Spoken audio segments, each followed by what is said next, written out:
വിമല വിജയൻ സ്ഥിരമായിട്ട് ഈ ഉപാസനകളിൽ എപ്പോഴും അതിനെല്ലാം ഈ ഭാഗവത കുടുംബത്തിലെ എല്ലാ കാര്യങ്ങളിലും മുൻപന്തിയിൽ നിന്നുകൊണ്ട് തന്നെ എല്ലാം ചെയ്യാനും വേണ്ട പോലെ അതിനെ ഒന്ന് ഗംഭീരമാക്കി കൊണ്ടുവരാനുള്ളൊരു ഔത്സുക്യത്തോടുകൂടി പ്രവർത്തിക്കുന്ന ഒരു വ്യക്തി. കഴിഞ്ഞ വർഷവും നമുക്ക് എല്ലാ തവണയും ഒരു വിഷയം പറയാറുണ്ട്. ഈ വർഷവും ഇത്തവണയും ഭഗവാൻ അത് മാറ്റി നിർത്താതെ തന്നെ ഒരു വിഷയം കൊടുത്തിട്ടുണ്ട്. കൊടുത്തിട്ടുള്ള വിഷയം വൃത്രാസുരന്റെ സ്തുതിയാണ്. 11-ാമത്തെ അധ്യായം, ഷഷ്ഠസ്കന്ധത്തിലെ 11-ാമത്തെ അധ്യായം വൃത്രാസുരന്റെ സ്തുതി. ആ വിമലേച്ചിയുടെ വാക്കുകളിലേക്ക് നമുക്ക് ശ്രദ്ധിക്കാം. എല്ലാ ആചാര്യ മര്യാദകളോടും കൂടി അമ്മയുടെ പാദങ്ങളിൽ വീണ് നമസ്കരിച്ചുകൊണ്ട് ഈ വേദിയിലേക്ക് സാദരം സ്വാഗതം ചെയ്യുന്നു. ഗോവിന്ദനാമ സങ്കീർത്തനം. ഗോവിന്ദ ഗോവിന്ദ. എല്ലാവർക്കും നമസ്കാരം. ഭാഗവത കുടുംബത്തിലെ മുഖ്യ ആചാര്യനായ മനത്തിരുമേനിക്ക് നമസ്കാരം. മനത്തിരുമേനിയുടെ അച്ഛന് പിറന്നാൾ ആശംസകൾ. ആയുരാരോഗ്യ സൗഖ്യത്തോടുകൂടി ഇനിയും ഒരുപാട് പിറന്നാൾ ആഘോഷിക്കാൻ ആശംസിക്കുന്നു. ഈ ഭാഗവത കുടുംബത്തിലെ എല്ലാ സജ്ജനങ്ങൾക്കും, അമ്മമാർക്കും ചേച്ചിമാർക്കും അനിയത്തിമാർക്കും എല്ലാവർക്കും എൻ്റെ സ്നേഹം. ഇങ്ങനെ ഒരു അവസരം തന്നതിന് മനത്തിരുമേനിയോട് ഒരുപാട് നന്ദി പറയുന്നു. ഞാൻ ഈ പ്രഭാഷണങ്ങൾ ഈ 2 വാക്ക് സംസാരിക്കാൻ ഈ ഭാഗവത കുടുംബത്തിലൂടെയാണ് ഞാൻ പിച്ച വെച്ച് നടന്നത്. അതിനു മുമ്പേ വായിക്കുന്നല്ലാതെ ഇതുമാതിരി ഒന്നും പറയാറില്ല. ഇവിടുന്നാണ് ഞാൻ ഇത് ഓരോന്നായിട്ട് പഠിച്ചു വരുന്നത്. ഇപ്പോഴും പഠിച്ചുകൊണ്ടിരിക്കുകയാണ്. അങ്ങനെ ഇതിന് ഒരവസരം തന്നതിന് ഒരുപാട് നന്ദി. പിന്നെ ഓരോ അധ്യായത്തിലൂടെ പോണത് തന്നെ നമുക്ക് പഠിക്കാൻ ഒരുപാട് അവസരങ്ങളാണ്. ഒരു അധ്യായം സാധാരണ സപ്താഹ വേദികളിലൊന്നും ഇങ്ങനെ കിട്ടാറില്ല. അപ്പൊ നമുക്ക് ഓരോ അധ്യായം ഓരോരുത്തർക്ക് തരുമ്പോൾ ആ അധ്യായത്തിലൂടെ അതിന്റെ പദത്തിന്റെ അർത്ഥങ്ങളും അതിലുള്ള വ്യാഖ്യാനങ്ങളും നമ്മൾ വേറെയും കുറെ പുസ്തകങ്ങൾ റെഫർ ചെയ്തിട്ടായിരിക്കും നമുക്കിത് പഠിക്കാൻ പറ്റുക. അപ്പോൾ പഠിക്കാൻ നമുക്ക് നല്ലൊരു ഉപയോഗമാണ് ഈ ഓരോ അധ്യായത്തിലൂടെയുള്ള സഞ്ചാരം. അപ്പോൾ അങ്ങനെ ഒരു അവസരം തന്നതിന് തിരുമേനിക്ക് ഒരുപാട് നന്ദി. ആദ്യം എൻ്റെ അച്ഛനെയും അമ്മയും നമസ്കരിക്കുന്നു. പിന്നെ ഞങ്ങളെ 2.5 വർഷക്കാലം ഭാഗവതം പഠിപ്പിച്ച കരിക്കാട് സുഭദ്ര ടീച്ചർക്ക് നമസ്കാരം. ജഗദീശ്വരന് നമസ്കാരം. ഒരുപാട് തെറ്റുകളുണ്ടാവാം. എനിക്ക് അറിയുന്നത് ഞാൻ എല്ലാവരുമായിട്ടൊന്ന് പങ്കുവയ്ക്കുന്നു, അത്രയേ ഉള്ളൂ. ഇവിടെ ഷഷ്ഠസ്കന്ധം, അതിന്റെ ലക്ഷണം പോഷണമാണ്. ഭാഗവതത്തിന്റെ ഓരോ സ്കന്ധത്തിനും ലക്ഷണങ്ങളുണ്ട്. ആദ്യത്തെ 2 സ്കന്ധം ലക്ഷണങ്ങളില്ല. അത് പീഠികയാണ്, നമ്മളെ ഒരുക്കാണ്. ഭാഗവതം പഠിക്കാനും ഭാഗവതം കേൾക്കാനും നമ്മൾ അർഹത നേടണം. അപ്പോ അത് അർഹത നേടുക എന്നത് വളരെ പ്രധാനപ്പെട്ട ഒരു കാര്യമാണ്. പക്ഷെ നമ്മളാരും അത് ശ്രദ്ധിക്കാറില്ല. അവകാശങ്ങൾ നേടുക എന്നല്ലാതെ അർഹത നേടുക, നമ്മൾ ഇതിന് അർഹരാണോ എന്ന് കാര്യമൊന്നും നമ്മൾ ചിന്തിക്കാറില്ല. പക്ഷെ ഇത് ഒരു ലോക സ്വഭാവമാണ്. എത്ര അടുത്തുണ്ടെങ്കിലും നമുക്ക് അത് അനുഭവിക്കണമെങ്കിൽ അതിന് അർഹത വേണം. തൊട്ടടുത്ത് മഹാത്മാക്കൾ ഉണ്ടാവാം, നല്ല ശാസ്ത്രങ്ങളൊപ്പമുണ്ട്. പക്ഷെ നമുക്കത് ഉൾക്കൊള്ളാൻ സാധിക്കണമെങ്കിൽ അതിന് ചില യോഗ്യതകൾ വേണം. ആ യോഗ്യത എന്ന് വെച്ചാൽ SLC പാസ്സാവണമെന്നോ ഇന്ന ജാതിയിൽ ജനിക്കണമെന്നോ ഒന്നും അല്ല. പിന്നെ എന്താണ്? നമുക്ക് അഹന്ത ഇല്ലാതിരിക്കണം. പിന്നെയോ വിനയം വേണം. പിന്നെ സാത്വികമായ ഒരു സംസ്കാരം ഉണ്ടെങ്കിലേ നമുക്ക് ഇതെല്ലാം അനുഭവിക്കാൻ സാധിക്കുകയുള്ളൂ. അടുത്ത് ഉണ്ടായിട്ട് കാര്യമില്ല. അത് അനുഭവിക്കാൻ സാധിക്കണമെങ്കിൽ അതിന് അർഹത തന്നെ വേണം. ഇത് ബുദ്ധി കൊണ്ട് അറിയാൻ സാധിക്കുന്നതൊന്നല്ല, പ്രയത്നം കൊണ്ടും സാധിക്കാൻ പറ്റുന്നതല്ല. അങ്ങനെ ആണെങ്കിൽ ബുദ്ധിയുള്ളവർക്കും ഇത് കിട്ടണം, പ്രയത്നമുള്ളവർക്ക് ഇത് കിട്ടണം. പക്ഷെ അതങ്ങനെ കിട്ടുന്നത് കാണാറില്ല. പിന്നെ നേരെ മറിച്ച് സത്വഗുണം വർദ്ധിച്ചാൽ ഇത് വളരെ എളുപ്പമായി ലഭിക്കുന്നതാണ്. നിഷ്കളങ്കമായ മനസ്സ്, നിർമ്മലമായ മനസ്സുള്ളവർക്ക് ഇത് എളുപ്പത്തിൽ ലഭിക്കുന്നതാണ്. അതുകൊണ്ട് ആദ്യത്തെ 2 അധ്യായം, 2 സ്കന്ധങ്ങൾ അത് പീഠികയാണ്. അത് നമ്മളെ ഒരുക്കുകയാണ്. തൃതീയ സ്കന്ധം മുതൽ ഓരോ സ്കന്ധത്തിനും ലക്ഷണങ്ങളുണ്ട്. 10 ലക്ഷണങ്ങളോട് കൂടിയതാണ് ശ്രീമദ് ഭാഗവതം എന്ന് എല്ലാവർക്കും അറിയാം. തൃതീയ സ്കന്ധം സർഗം, ചതുർത്ഥ സ്കന്ധം വിസർഗം, പഞ്ചമസ്കന്ധം സ്ഥാനം, ഷഷ്ഠസ്കന്ധം പോഷണം. പോഷണം എന്നാൽ പോഷിപ്പിക്കുകയാണ്. ഭഗവാനെ ആശ്രയിക്കുന്നവരെ ഭഗവാൻ പോഷിപ്പിക്കും, ഭഗവാനെ സ്മരിക്കുന്നവരെ ഭഗവാൻ പോഷിപ്പിക്കും, ഈശ്വരകഥകൾ കേൾക്കുന്നവരെ ഭഗവാൻ പോഷിപ്പിക്കും, ഭഗവാൻ നമ്മളെ തലോടും. അവർക്ക് ഇനിയും സത്സംഗങ്ങൾ പ്രകൃതി തന്നെ ഒരുക്കും, ആ ഈശ്വരൻ തന്നെ ഒരുക്കും. നമ്മൾക്കും ഇതുമാതിരി എന്തുമാത്രം സത്സംഗങ്ങൾ ലഭിക്കുന്നുണ്ടല്ലേ. ഭഗവാൻ നമ്മളെയും പോഷിപ്പിക്കുകയാണ്.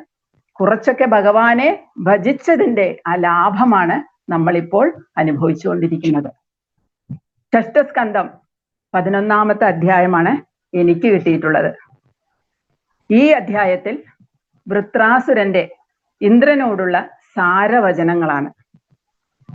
കഴിഞ്ഞ അധ്യായത്തിന്റെ അവസാനം തന്നെ നമ്മൾ കണ്ടു എന്തുമാത്രം ജ്ഞാനിയാണ് വൃത്രാസുരൻ.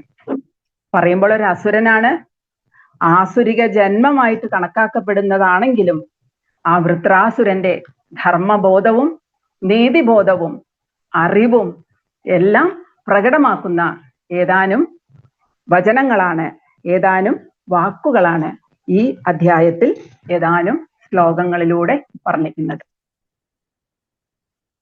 ദേവന്മാരില് ഒരാളായ ത്വഷ്ടാവിന്റെ പുത്രനാണ് വൃത്രൻ.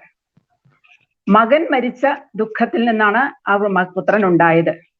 ത്വഷ്ടാവിന്റെ മകനായ വിശ്വരൂപനെ ഇന്ദ്രൻ വധിക്കുകയും ആ വിശ്വരൂപന്റെ കഥയെല്ലാം ഷഷ്ഠസ്കന്ധം 6, 7, 8, 9, 10 അധ്യായത്തിലൂടെ ഇന്ദ്രാജിയെല്ലാം വളരെ ഇന്ദ്രാപിള്ള എല്ലാം വളരെ വിശദമായി പറഞ്ഞിട്ടുണ്ട്. അത് കൂടുതൽ വിശദീകരിക്കുന്നില്ല, ആകെ അരമണിക്കൂറെ നമുക്ക് ലഭിച്ചിട്ടുള്ള സമയം. അപ്പോ ആ തുഷ്ടാവിന്റെ മകനായ വിശ്വരൂപനെ ഇന്ദ്രൻ വധിക്കുകയും ഇന്ദ്രനെ കൊല്ലാൻ പാകത്തിൽ ഒരു പുത്രൻ ഉണ്ടാവണമെന്ന് വിചാരത്താൽ, ആ സങ്കല്പത്താൽ ത്വഷ്ടാവ് ഒരു യാഗം നടത്തുകയും ചെയ്തു. എന്നാൽ ഇന്ദ്രനെ കൊല്ലാൻ പാകത്തിൽ ഒരു പുത്രൻ എന്നതിന് പകരം ഇന്ദ്രന് കൊല്ലാൻ പാകത്തിൽ ഒരു പുത്രൻ എന്നായി മാറിപ്പോയി. അപ്പോ ഈ സംസ്കൃത ശ്ലോകങ്ങൾ നമ്മൾ ഉച്ചരിക്കുമ്പോൾ ഒരുപാട് ശ്രദ്ധ വേണം. മലയാളത്തിലും അതേപോലെ തന്നെ. ഉദാഹരണത്തിന് ഒരു കൊട്ടത്തേങ്ങ എന്നാൽ ഒരു കൊട്ട തേങ്ങ വേണം. ഒന്ന് വിട്ടു പറഞ്ഞപ്പോഴേക്കും ഒരു കൊട്ട തേങ്ങയും ഒരു കൊട്ട തേങ്ങയും വ്യത്യാസമായി. അപ്പോ ഏത് പദങ്ങളാണെങ്കിലും നമ്മൾ ഉച്ചരിക്കുമ്പോൾ വളരെ ശ്രദ്ധയോടുകൂടി ഉച്ചരിക്കാൻ ശ്രദ്ധിക്കണം. ഇത് തന്നെയാണ് അധ്യാത്മരാമായണത്തില് സംഭവിച്ചത്. ത്വഷ്ടാവിന് സംഭവിച്ചത് അതേപോലെ തന്നെ. വാക്കൊന്ന് മാറിപ്പോയതാണ് കുംഭകർണന് പറ്റിയ അബദ്ധം. നിർദൈവത്വം ചോദിക്കാൻ ആഗ്രഹിച്ച് നിദ്രാത്വം ചോദിച്ചുപോയി. ആ വാക്കൊന്ന് പഠിച്ചപ്പോഴേക്കും കുംഭകർണന്റെ ജീവിതം തന്നെ മാറിപ്പോയി. ഇതേപോലെ ഇതിനെല്ലാം നമ്മൾ മനസ്സിലാക്കേണ്ടത് വളരെ ശ്രദ്ധ വേണം എന്നാണ്. ഭാഗവതം അറിയണമെങ്കിൽ ശ്രദ്ധ വേണം, അല്ലെങ്കിൽ ഫലം മാറി വരും. നമ്മൾ ആധ്യാത്മിക ശാസ്ത്രം പഠിക്കുമ്പോഴും വളരെയധികം ശ്രദ്ധയോടുകൂടി വേണം അത് കൈകാര്യം ചെയ്യാൻ. അങ്ങനെ ത്വഷ്ടാവിനുണ്ടായ പുത്രനാണ് വൃത്രൻ. മകൻ മരിച്ച ദുഃഖം ഇല്ലാതാക്കാൻ വന്നവൻ. ആ പുത്രൻ വളരെ മിടുക്കനായിട്ട് വളർന്നു. ഒരു ദിവസം ഒരു വിൽപ്പാട് നീളത്തിലാണ് വളരുന്നത്. അങ്ങനെ ആ വൃത്രാസുരന്റെ ആ വളർച്ചയിൽ ത്വഷ്ടാവിന് വളരെ സന്തോഷമായി. ആ നല്ല ആരോഗ്യ ദൃഢഗാത്രനായ വൃത്രാസുരനെ കണ്ട് ത്വഷ്ടാവ് വളരെ സന്തോഷിച്ചു. ആ വൃത്രാസുരനെ അസുര സൈന്യാധിപനായി നിയമിക്കുകയും ചെയ്തു.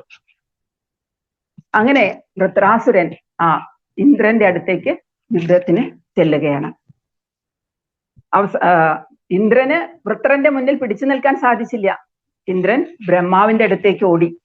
അവിടെ രക്ഷയില്ല എന്ന് കണ്ട് മഹാവിഷ്ണുവിന്റെ അടുത്തേക്ക് ഓടി. അവിടെയാണ് അദ്ദേഹത്തിന് ഒരു രക്ഷ കിട്ടിയത്. ഇന്ദ്രൻ ഭഗവാനെ സ്തുതിച്ചു, പ്രീതിപ്പെടുത്തി. മനസ്സ് ഭഗവാന് നന്നായി അറിയാം. ആപത്ത് വരുമ്പോൾ മാത്രം ഭഗവാനെ ആശ്രയിക്കുന്ന ആണ് ഇന്ദ്രൻ. നല്ലൊരു ഭഗവാൻ ഇന്ദ്രനോട് പറയാണ്, നല്ലൊരു ഗുരുനാഥനെ ധിക്കരിച്ചവനാണ് നീ.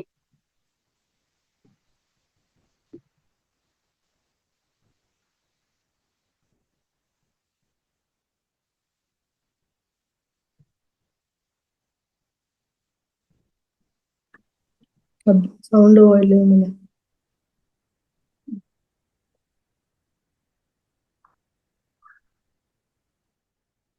ഒരു കോള് വന്നു നോക്കണം. ആപത്ത് വരുമ്പോൾ ഭഗവാനെ ധിക്കരിച്ച ആളാണ് ഇന്ദ്രൻ. നല്ലൊരു ഗുരുനാഥനെ ധിക്കരിച്ച ആളാണ്. ഗുരുനാഥനെ നീ എന്ന് വിളിച്ചാൽ തന്നെ അത് ഗുരുനിന്ദയാണ്. അപ്പോ രണ്ടാമത് ഭഗവാൻ പറയുന്നു, നാരായണ കവചം നിനക്ക് പഠിപ്പിച്ച ആ ഗുരുനാഥനെയാണ് നീ വധിച്ചത്. അപ്പോ ഇന്ദ്രനോട് ഭഗവാൻ പറയുന്നു, നിനക്ക് വൃത്രാസുരന്റെ മുമ്പിൽ ഒരിക്കലും പിടിച്ചു നിൽക്കാൻ സാധിക്കില്ല. കാരണം നല്ല ഇച്ഛാശക്തിയുള്ള ആളാണ് വൃത്രൻ, നല്ല നട്ടെല്ലുള്ള ആളാണ് വൃത്രാസുരൻ.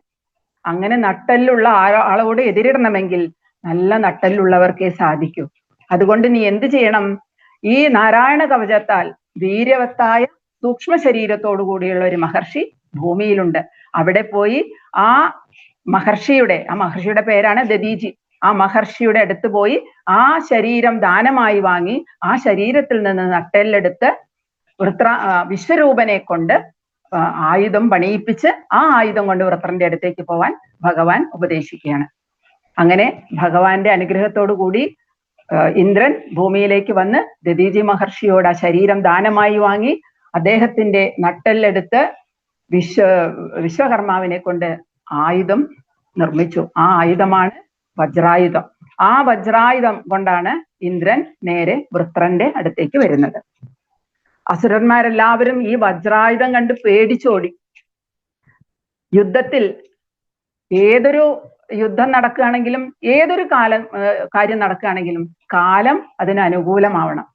ഈ കാലം ഈ ദേവന്മാരും അസുരന്മാരും യുദ്ധം നടത്തുന്ന ആ കാലഘട്ടം ദേവന്മാർക്ക് അനുകൂലമായതുകൊണ്ട് തന്നെ ദേവന്മാർ യുദ്ധത്തിൽ ജയിക്കുകയും അസുരന്മാർ തോറ്റ് പിന്തിരിഞ്ഞോടുകയാണ്. ഈ തന്റെ സൈന്യം പിന്തിരിഞ്ഞോടുന്നത് കണ്ടപ്പോൾ ആ വൃത്രാസുരൻ അവരോട് ഉറക്കെ വിളിച്ചു പറയാണ്, നിങ്ങൾ എന്തിനാണ് ഇങ്ങനെ പേടിച്ചോടുന്നത്? നിങ്ങൾ പേടിച്ചോടാതെ തിരിച്ചു വരൂ. നമ്മൾക്ക് യുദ്ധത്തിൽ രണ്ടായാലും ലാഭമാണ്. യുദ്ധത്തിൽ ജയിച്ചാൽ നമുക്ക് രാജ്യം കിട്ടും, ഇനി തോറ്റാലോ നമുക്ക് വീരസ്വർഗം ലഭിക്കും. അതുകൊണ്ട് നിങ്ങൾ പേടിച്ചോടേണ്ട, നിങ്ങൾ തിരിച്ചു വരൂ എന്ന് ഈ വൃത്രാസുരൻ ഉറക്കെ അവരുടെ സൈന്യത്തിനോട് വിളിച്ചു പറയാണ്. തന്റെ സൈന്യം അങ്ങനെ നാഥനില്ലാതെ ചിന്ന ഭിന്നമായി പോയി ഓടുന്നത് കണ്ടപ്പോഴുള്ള സങ്കടവും ദേഷ്യവും എല്ലാം കൊണ്ടാണ് വൃത്രാസുരൻ അങ്ങനെ ഗർജിക്കുന്നത്.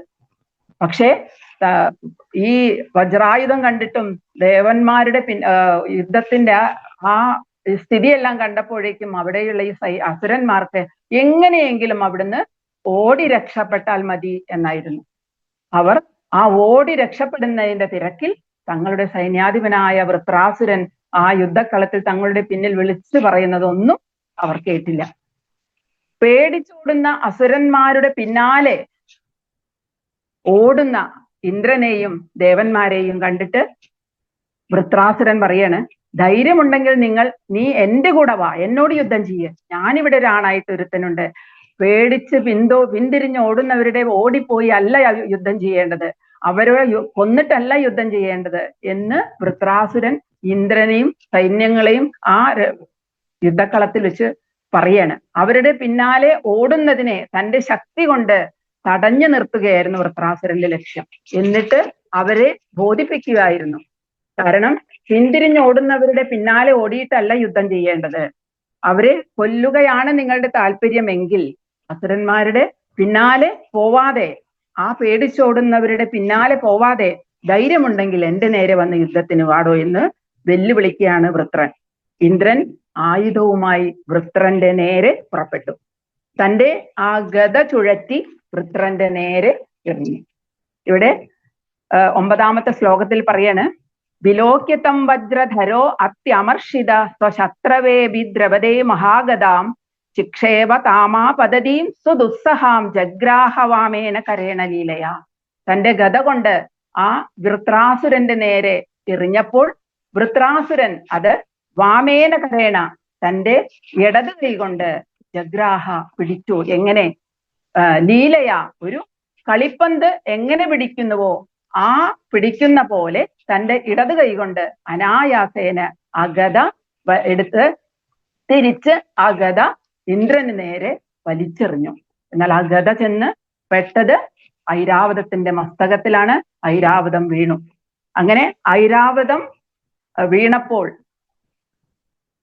ഇന്ദ്രന് സങ്കടമായി. പക്ഷെ ഇന്ദ്രന്റെ കയ്യിൽ അമൃതമുള്ളത് കൊണ്ട് ആ അമൃത് തളിക്കുകയും ഐരാവതം വീണ്ടും പൊന്തി വരികയും അങ്ങനെ ഐരാവതത്തിന്റെ പുറത്ത് കയറി വീണ്ടും ഇന്ദ്രൻ വൃത്രനോട് യുദ്ധം ചെയ്യാൻ വരികയാണ്.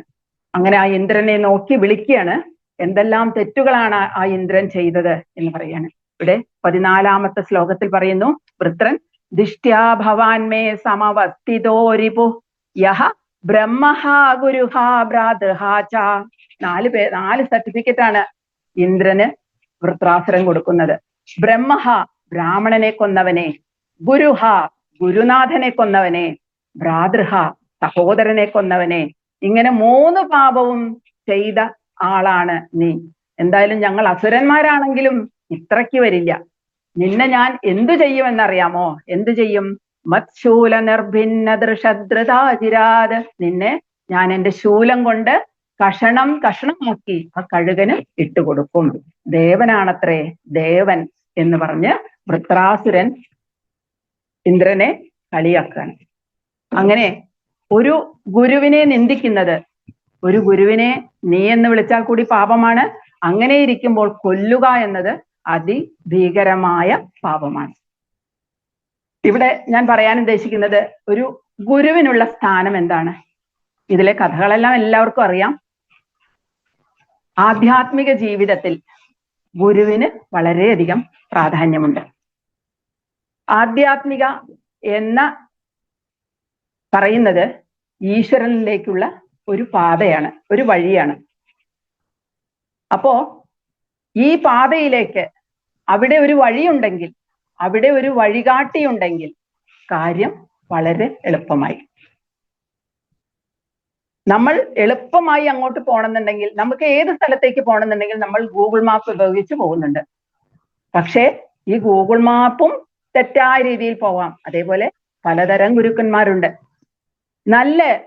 നല്ല ഗുരുക്കന്മാർ, നല്ലൊരു ഗുരുവിനെ ലഭിച്ചാൽ നമുക്ക് ഈ പാതയിലൂടെ പോവാൻ, അതും മുൻപേ സഞ്ചരിച്ചിരിക്കുന്ന ഒരു വ്യക്തിയാണെങ്കിൽ നമുക്ക് ആ പാതയിലൂടെ ഈശ്വരനിലേക്ക് എത്താൻ. ആ പാത ഈശ്വരനിലേക്കുള്ള വഴിയാണ്. ആ പാതയിലൂടെ മുൻപ് സഞ്ചരിക്കുന്ന ഒരു വ്യക്തി ഉണ്ടെങ്കിൽ നമുക്ക് ആ പാതയിലൂടെ വളരെ എളുപ്പം അവിടെ എത്താൻ പറ്റും. സമയം ലാഭിക്കാം, ദുർഘടമായ വഴിയിലൂടെ സഞ്ചരിക്കുകയും വേണ്ട. അപ്പൊ അദ്ദേഹം പോയിട്ടുള്ളത് കൊണ്ടാണ് നമുക്കത് പോകാൻ പറ്റുന്നത്. അതുകൊണ്ട് തന്നെ നമുക്ക് ആ വഴി കാണിച്ചു തന്നാല് അതുകൊണ്ട് നമ്മുടെ ആ വഴി വളരെ എളുപ്പത്തിൽ അവിടെ എത്താനും പറ്റും. നമ്മുടെ ആ പാത വളരെ എളുപ്പമാവുകയും ചെയ്യും. അപ്പോ ഈ ഗുരുവിന് അതുകൊണ്ട് തന്നെ ആധ്യാത്മിക ജീവിതത്തിൽ വളരെയധികം പ്രാധാന്യമുണ്ട്. പിന്നെ ഈശ്വരനെയും ഗുരുവായി സ്വീകരിക്കാം. എങ്ങനെ? പക്ഷെ അവിടെ നമുക്ക് വേണ്ട ഗുണം എന്താണെന്ന് വെച്ചാൽ നമ്മളെ പൂർണ്ണമായിട്ട് ഭഗവാന് സമർപ്പിക്കണം.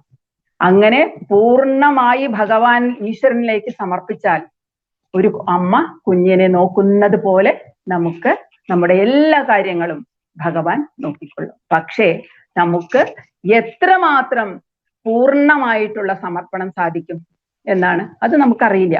പൂർണ്ണമായിട്ട് ഭഗവാനിൽ സമർപ്പിച്ച ഒരാളാണ് പ്രഹ്ലാദൻ. പൂർണ്ണമായി സമർപ്പിച്ചാൽ നമുക്ക് ഈശ്വരനോട് പിന്നെ പ്രാർത്ഥിക്കേണ്ട ആവശ്യം തന്നെ ഇല്ല. പക്ഷെ നമ്മൾ അങ്ങനെയാണോ? അല്ല. നമ്മൾ പ്രാർത്ഥിക്കുമ്പോൾ എപ്പോഴെങ്കിലും നമുക്ക് വേണ്ടി പ്രാർത്ഥിക്കും, നമ്മുടെ ആരോഗ്യത്തിന് വേണ്ടി പ്രാർത്ഥിക്കും, നമ്മുടെ കുട്ടികൾക്ക് വേണ്ടി പ്രാർത്ഥിക്കും. ഇനി ഒന്നും വേണ്ട, നമ്മൾ ഒരുപാട് നേരം ബസ് സ്റ്റോപ്പിൽ കാത്തു നിൽക്കുമ്പോൾ നമ്മൾ പറയും, ഈശ്വര ഭഗവാനെ ആ ബസ് ഒന്ന് വേഗം വന്നിരുന്നുവെങ്കിൽ എന്ന്. അപ്പൊ നമ്മൾക്ക് പൂർണ്ണമായി ഒരു കാര്യവും ജീവിതത്തിൽ നമുക്ക് ആവശ്യപ്പെടാതെ എല്ലാം ഭഗവാന് വേണ്ടി സമർപ്പിക്കാൻ സാധിക്കുക. അതിൽ ഏറ്റവും നല്ല ഉദാഹരണം തന്നെയാണ് പ്രഹ്ലാദൻ. തന്റെ അച്ഛനായ ഹിരണ്യകശിപു തന്നെ കൊല്ലാൻ വന്നപ്പോൾ പോലും പ്രഹ്ലാദൻ ഈശ്വര ഭഗവാനെ എന്നെ രക്ഷിക്കണേ എന്ന് പ്രാർത്ഥിച്ചില്ല. പക്ഷേ പ്രഹ്ലാദൻ അറിയാം തന്റെ മുന്നിലും പിന്നിലും സൈഡിലും മുകളിലും താഴെയും ആ ഭഗവാനുണ്ട്. എവിടെ നിന്നെങ്കിലും വിളിച്ചാൽ ഓടി വരുന്ന ഇത് ഭഗവാനാണ് എന്ന് പ്രഹ്ലാദന് തോന്നിയിട്ടില്ല. നേരെ മറിച്ച് ദ്രൗപദി ഭഗവാനെ വിളിച്ചു. എന്ന് വെച്ചാൽ ദ്രൗപദിക്ക് ഭക്തി കുറവാണ് എന്നല്ല, ആ ഒരു ശരണാഗതി ഭാവമാണ് ദ്രൗപദിക്ക് ഉണ്ടായിരുന്നത്. തന്റെ കരുത്തന്മാരായ 5 ഭർത്താക്കന്മാരെ ഒഴിവാക്കിയിട്ടാണ് ഭഗവാനെ തന്നെ വിളിച്ചത്. അങ്ങനെയുള്ള സമർപ്പണ ഭാവം നമുക്കുണ്ടെങ്കിൽ ഈശ്വരനെ ഗുരുവായി സ്വീകരിക്കാം. ഗുരുവിനെ തേടി അലയേണ്ട ആവശ്യവുമില്ല. ആചാര്യന്മാർ പറയുന്നു, നമ്മൾ ഒരു യഥാർത്ഥ ശിഷ്യനാവാനുള്ള യോഗ്യത വളർത്തിയെടുത്താൽ മതി. നമ്മൾ എവിടെയാണോ ഇരിക്കുന്നത് അവിടെ ഇരുന്നു കൊണ്ട് തന്നെ നമുക്ക് ഒരു ശിഷ്യനാവാനുള്ള യോഗ്യത വളർത്തിയെടുക്കുക, അല്ലെങ്കിൽ ഒരു ഗുരുവിനെ ലഭിക്കാനുള്ള യോഗ്യത വളർത്തിയെടുക്കുക. അപ്പോ ഗുരു തന്നെ നമ്മുടെ മുന്നിലേക്ക് എത്തിക്കൊള്ളും. ഇതിന് ഉദാഹരണം രാമായണത്തിലുണ്ട്. വാൽമീകി മഹർഷിയുടെ ആശ്രമത്തിലേക്ക് നാരദ മഹർഷി അങ്ങോട്ട് ചെല്ലുകയാണ്. ഇനി ഭാഗവതം നോക്കിയാലോ, മഹാഭാരതം മുഴുവൻ എഴുതി ദുഃഖാകുലനായിരിക്കുന്ന ആ വ്യാസഭഗവാൻ, ആ വ്യാസന്റെ അടുത്തേക്ക് ബദരിയിലേക്ക് ശ്രീ നാരദ മഹർഷി അങ്ങോട്ട് ചെല്ലുകയാണ്. അപ്പോ നമ്മൾ ആ യോഗ്യത വളർത്തിയെടുത്താൽ, ഒരു ശിഷ്യനാവാനുള്ള യോഗ്യത വളർത്തിയെടുത്താൽ ഗുരു നമ്മുടെ മുന്നിൽ തന്നെ എത്തിക്കൊള്ളും. അത് തീർച്ചയാണ്. അങ്ങനെയുള്ള ഗുരുവിനെ വധിച്ചവനാണ് നീ എന്നാണ് വൃത്രൻ ഇന്ദ്രനോട് പറയുന്നത്. ഇനി ഇങ്ങനെ ഈ 3 പാപവും ചെയ്ത ആളാണ് ഇന്ദ്രൻ. ഞങ്ങൾ അസുരന്മാർ ഇത്രയും വരില്ല, ഇതുപോലെ ചെയ്യില്ല, നിന്നെ ഞാൻ എന്തു ചെയ്യുമെന്നെല്ലാം വൃത്രാസുരൻ പറയാണ്. എന്റെ ശൂലം കൊണ്ട് നിന്നെ കഷ്ണം കഷ്ണമാക്കി കഴുകൻ ഇട്ടുകൊടുക്കും. നിന്റെ കയ്യിലുള്ള വജ്രായുധം എങ്ങനെ നിനക്ക് വന്നു എന്ന് എനിക്കറിയാം.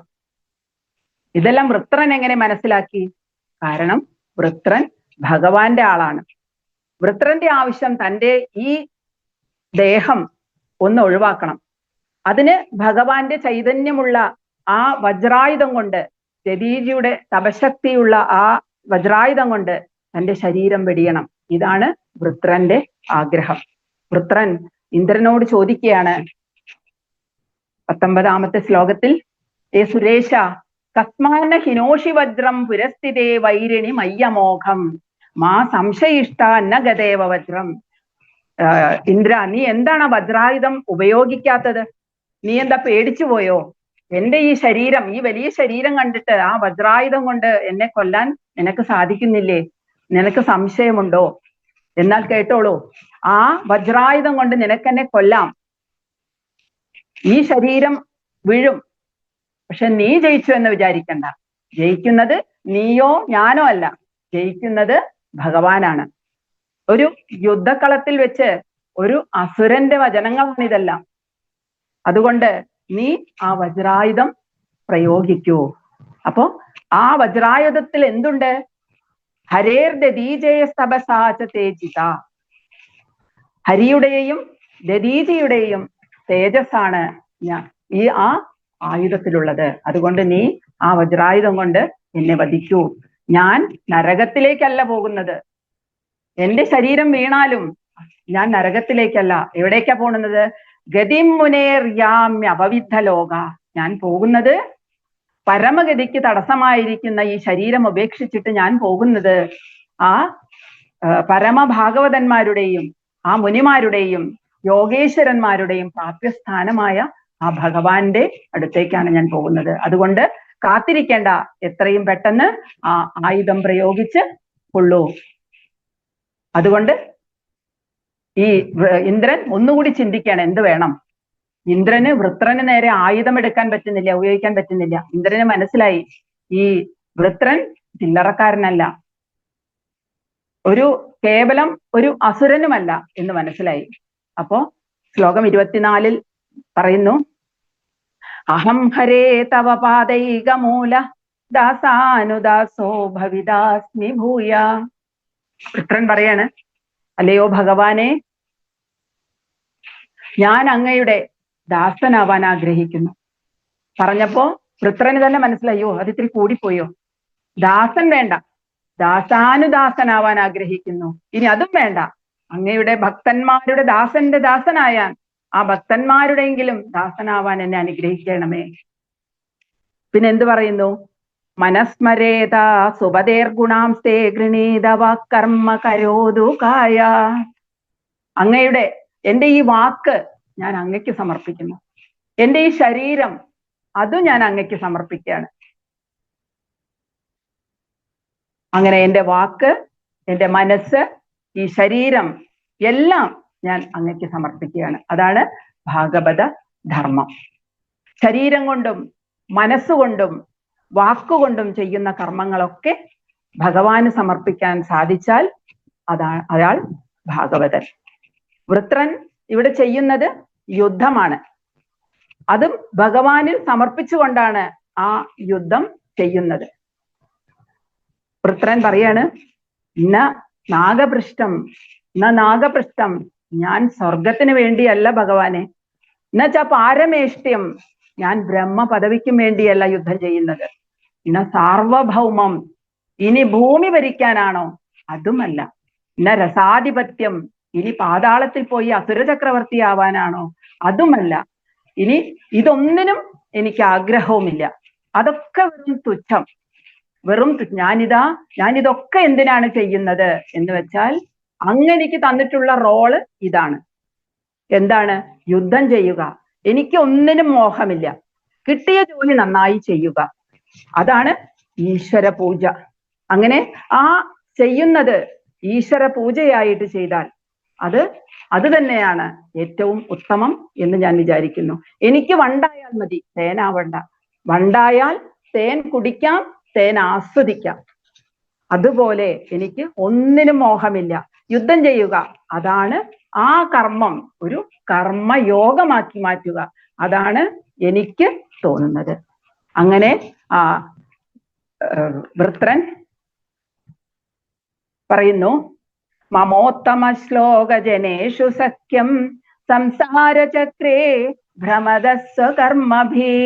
സ്വന്തം പ്രാരാബ്ധ കർമ്മങ്ങളാൽ കറങ്ങിക്കൊണ്ടിരിക്കുന്ന എനിക്ക് അങ്ങയിൽ ഉറച്ച ഭക്തിയുള്ള ആ പരമഭാഗവതന്മാരിൽ സഖ്യം സംഭവിക്കണമേ എന്ന് പ്രാർത്ഥിക്കണം.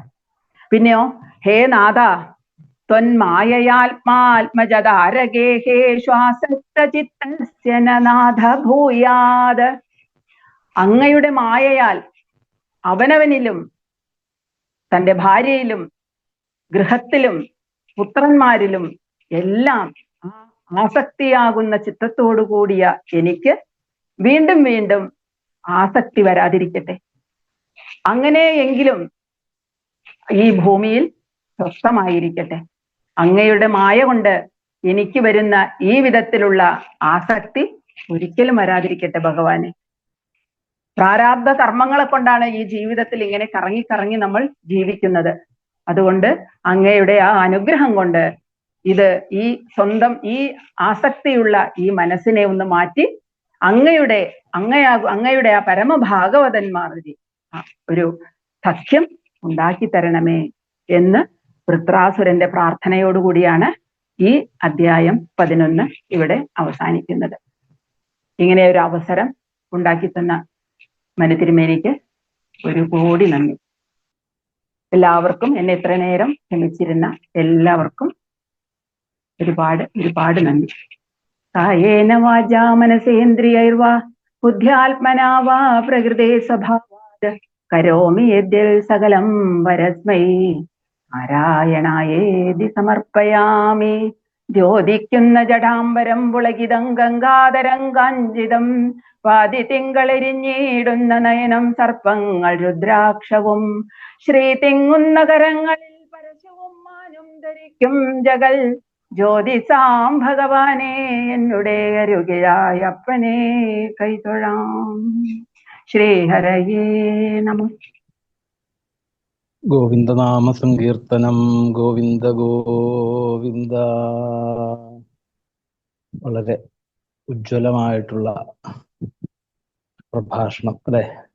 കഴിഞ്ഞ പ്രാവശ്യം നമ്മൾ ഇതേ വിഷയം തന്നെ നളിനി ഗോപാലൻകുട്ടി അത് പിന്നെ കുറച്ചുകൂടെ ഭക്തി കുറച്ചിതാക്കിയെങ്കിലും ഇത് ശബ്ദഗാംഭീര്യം, ഭക്തി, ജ്ഞാനം എല്ലാം കൂടെ കൂട്ടി ഒരു നല്ലൊരു സദ്യ നമുക്ക് വിളമ്പി തന്നു. തീർച്ചയായിട്ടും ആ സത്സംഗത്തിന്റെ മഹത്വവും അതുപോലെ തന്നെ മഹാത്മാക്കളെ ആദരിക്കലാണ് യഥാർത്ഥത്തിൽ ഭക്തന്മാരെപ്പോഴും ആഗ്രഹിക്കുന്നത്. അവിടെ ഋഷഭദേവൻ പറയുന്നുണ്ട്, ഭക്തി ആർക്കും കൊടുക്കുകയില്ല, മുക്തി ആർക്കും വേണമെങ്കിലും കൊടുക്കും ഭഗവാൻ. പക്ഷെ ഭക്തി കൊടുക്കണമെങ്കിൽ അതിന് നേരത്തെ വിമലേച്ചിക പറഞ്ഞ പോലെ തന്നെ യോഗ്യതകൾ ധാരാളം ഉണ്ട്. എല്ലാവർക്കും കിട്ടുന്ന ഒരു കാര്യമല്ല അത്. അപ്പം അത്ര കണ്ട് ജ്ഞാനിയായവർക്ക് മാത്രമേ ഇതുപോലെ പ്രാർത്ഥിക്കാൻ പറ്റുള്ളൂ. ദാസോഹം എന്ന് പ്രാർത്ഥിക്കണമെങ്കിൽ അത്ര കണ്ട് ഗൗരവമുള്ള വിഷയമാണ് ഭാഗവതം, അല്ലെങ്കിൽ ഈശ്വരനെ അറിയല് എന്നുള്ളത്. അത് നമ്മൾ ഒട്ടും ഒരു ലാഘവത്തോടു കൂടി എടുക്കരുത് എന്നുള്ള ഒരു വലിയൊരു സൂചനയാണ് വൃത്രാസുരനിൽ നിന്ന് നമുക്ക് കാണിച്ചു തന്നത്. വളരെയധികം അത് നമുക്ക് കാണിച്ചു തന്നു വിമലേച്ചി. അതിലൂടെ വൃത്രാസുരനിലൂടെ നല്ലൊരു പ്രഭാഷണം എല്ലാം ഈ പറഞ്ഞതുപോലെ തന്നെ യോന്ത പ്രവിശ്യ മമവാചം ഇമാം പ്രസുപ്ത, മള്ളിയൂർ അദ്ദേഹമൊക്കെ പറയാറുള്ളത്, അദ്ദേഹം ഇങ്ങനെ ലാസ്റ്റ് ഈ പറഞ്ഞു വരുമ്പോഴത്തേക്കും 7-ാം ദിവസം ആകുമ്പോഴേക്കും കുചേലവൃത്തം എത്തുകയുള്ളൂ. ഇങ്ങനെയാണ് അദ്ദേഹത്തിന്റെ രീതി. അങ്ങനെയാണ് പറയുന്നത്, ഇങ്ങനെ വിസ്തരിച്ച് ആസ്വദിച്ച് പറഞ്ഞു, വേറൊരാൾക്ക് വേണ്ടിയിട്ട് പറയല്ല. അങ്ങനെയാകുമ്പോൾ ചോദിക്കും, ഈ ഉദ്ധവന്റെ ബദരിയാത്ര പറയണോ കുചേലവൃത്തം പറയണോ എന്ന് ചോദിക്കല്ല. ആൾക്കാർക്ക് രണ്ടും ഇദ്ദേഹത്തിന്റെ കേൾക്കാൻ ഇതായിട്ട് ഇങ്ങനെ സദസ്സി എന്ന് പറയും. സുദാമാവിന്റെ ചരിത്രം പറയണം, അല്ലെങ്കിൽ ഉദ്ധവന്റെ ബദരിയാത്ര പറയണം, ഇങ്ങനെ ചോദിക്കുന്ന ഒരു അവസ്ഥ വരും അപ്പം.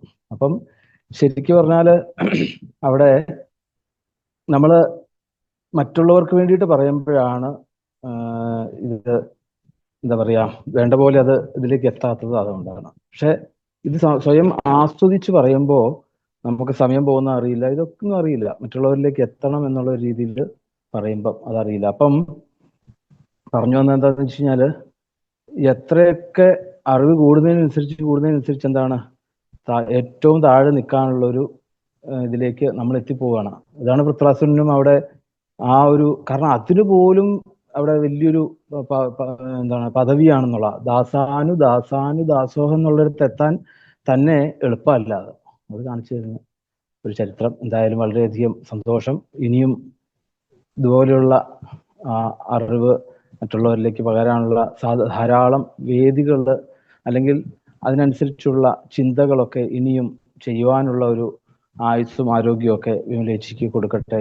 ഗുരുവായൂരപ്പൻ പാട്ട് പാടാനും അതുപോലെ തന്നെ ഭാഗവതം വായിക്കുവാനും പ്രഭാഷണങ്ങളൊക്കെ നടത്തുവാനും ഒക്കെ ധാരാളം സാധനകൾ ചെയ്യുവാനും, പിന്നെ പറഞ്ഞതുപോലെ തന്നെ നമ്മൾ ഈ പറയുന്നതൊക്കെ നമ്മളുടെ ജീവിതത്തിലേക്ക് കൊണ്ടുവരുവാനും ഒക്കെ ഉള്ള സാഹചര്യങ്ങൾ ഗുരുവായൂരപ്പൻ കൊടുക്കട്ടെ എന്ന് നമുക്ക് ആത്മാർത്ഥമായിട്ട് ഗുരുവായൂരപ്പനോട് പ്രാർത്ഥിക്കാം.